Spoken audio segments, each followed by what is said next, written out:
When Congressman Ryan describes his budget, he defends it by saying that it's inspired by Catholic social teaching. We believe that a budget, and the bishops have said this also, that a budget is a moral document because it reflects the values of a nation. It says what we think is important. And what this budget says is important is cutting taxes for wealthy people, that's more important than school lunch programs, than food stamps programs for the poor, the hungry.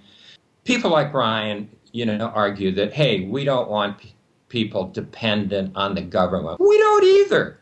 I mean, we want people working with jobs. But, in today's economy, we have hundreds of people going after a single job. Under those circumstances, then, the government has to play a role in making sure that these people don't starve, that their children don't starve, that when they're sick, they can get health care.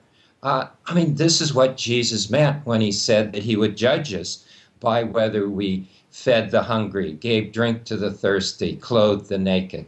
This is the Christian imperative. The bishops have pointed this out repeatedly. They've sent 4 or 5 letters to the Congress saying that no, you cannot balance the budget on the backs of the poor.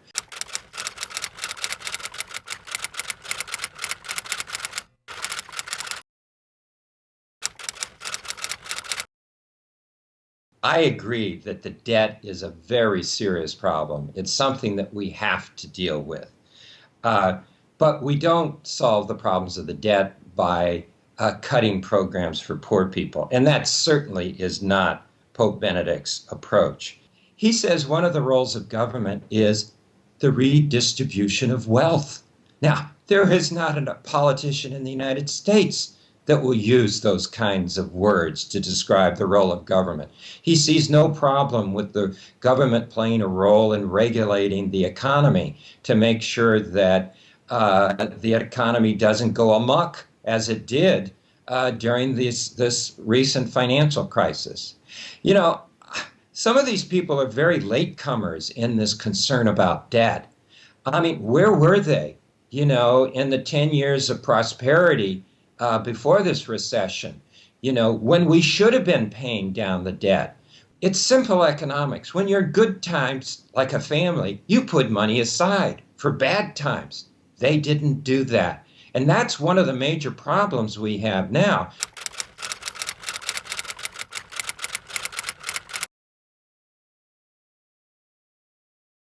Catholics don't move as a block, one way or the other.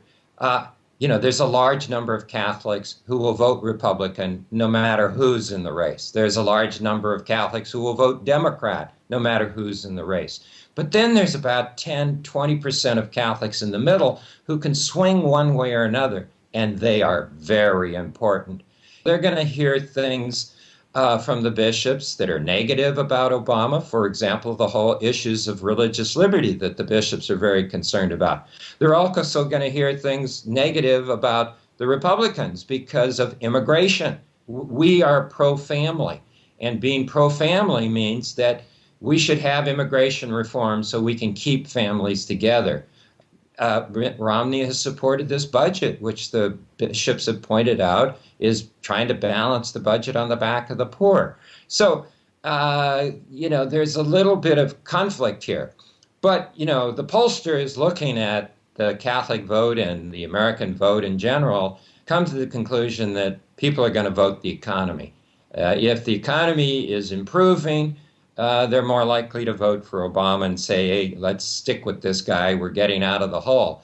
If the economy looks like it's going downhill towards November, then Obama's going to have a very difficult time.